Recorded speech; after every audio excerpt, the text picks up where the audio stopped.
যে সকল বক্তাগণ ওয়াজ করার জন্য নির্দিষ্ট পরিমাণে টাকা চেয়ে নেয়, তাদের ওয়াজ মানুষের কল্যাণে আসে কি? এমনটা করা ঠিক কিনা? এটা করা খুবই ভালো, খুবই ঠিক কাজ করে। আমরা যারা নির্দিষ্ট করি না, আমরাই ভুল করি। বিষয় হলো, প্রথম কথা হলো, ওয়াজ কোন কল্যাণের জন্য শোনেন? সুর, গান, মিথ্যা গল্প, উপন্যাস শোনার জন্য তো ওয়াজ। কথা বোঝেননি? যারা টাকা ফিক্সড করে তারা সবাই মিথ্যা কথা বলে, মিথ্যা গল্প বলে, গান গায়। আর গানের কল্যাণ তো আপনারা পান। সুর শোনেন না? শুরুটা একটা কল্যাণ। মিথ্যা গল্প শোনেন না? যেমন আপনি হুমায়ুন আহমদের গল্প পড়েন, এটা কল্যাণ না? তোনারা হুমায়ুন আহমদ মতো বানিয়ে বানিয়ে মিশে গল্প বলেন, সব মিথ্যা কথা বলে।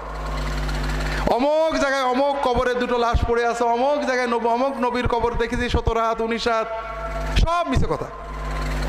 যত মিথ্যা হবে, যত নোংরা কথা হবে, তত দাম বাড়বে।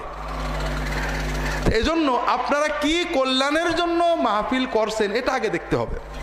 2 নম্বর কথা হলো, গানই যদি শুনবেন, সুরই যদি শুনবেন, তো পকেটে মোবাইল আছে না? তো হুজুরের দরকার কি? হুজুরি ডেকে আনবেন এলেম শেখার জন্য। এলেম শেখার জন্য কে আপনাকে এলেম দেবে? যার এলেম আছে তাকওয়া আছে। বাংলাদেশে এখনো অনেক ভালো আলেম আছেন। আমি ওয়াজে দেখি তো সবাই আন্তর্জাতিক খ্যাতি সম্পন্ন আলেম। আমার খুব বিরক্তি লাগে আমার তখন বলে, কিসের আন্তর্জাতিক? বাংলাদেশের লোকে আমার চেনে না, কিসের আন্তর্জাতিক? তো যেটা বলছিলাম, একজন ডাক্তার, আপনাদের ঝিনেদা একজন ডাক্তারের মাইকিং হচ্ছে। ডাক্তারের ক্ষেত্রে প্রথম দেখবেন সে কি পাস, কথা বোঝেননি? 2 নম্বর দেখবেন সে কোন হাসপাতালে চাকরি করে, দেখবেন না? একজন ডাক্তার পাস করেছে, কোথাও চাকরি নেই, তাহলে বোঝা হবে ওর যোগ্যতা নেই। ঠিক বোঝেননি? এই জন্য যদি বলা হয় পিজিতে প্রফেসর, যদি বলা হয় যে অমুক জায়গার বারডেমের, তখন আমরা একটু বুঝি। তো সব বোঝেন আর আল্লাহর দিন বোঝেন না, দুনিয়ার জীবনের জন্য সব বোঝেন, আর আখিরাতের জান্নাত ইমানের জন্য কিচ্ছু বোঝেন না। আপনি আলেম আগে দেখবেন যে আলেমের লেখাপড়া কত দূর, তার কতগুলো কোন মাদ্রাসা থেকে, কোন প্রতিষ্ঠান থেকে সে শিক্ষা গ্রহণ করেছে। 2 নম্বর দেখতে হবে তিনি এখন কি কর্ম করছেন। একজন বিরাট ডক্টর লাগাইতেছে, কিন্তু কোনো জায়গায় চাকরি করে না, খালি ওয়াজ করে খেয়ে বেড়ায়। তার মানে তার হয় ডিগ্রি, আমি এখন নিজে জানি অনেক আলেম কিছুই না, ডক্টর লাগাই। এরকম আমি নাম ধরে বলতে পারি, আল্লাহ সবাইকে ভালো করেন। আল্লাহ মতো এখন সবাই।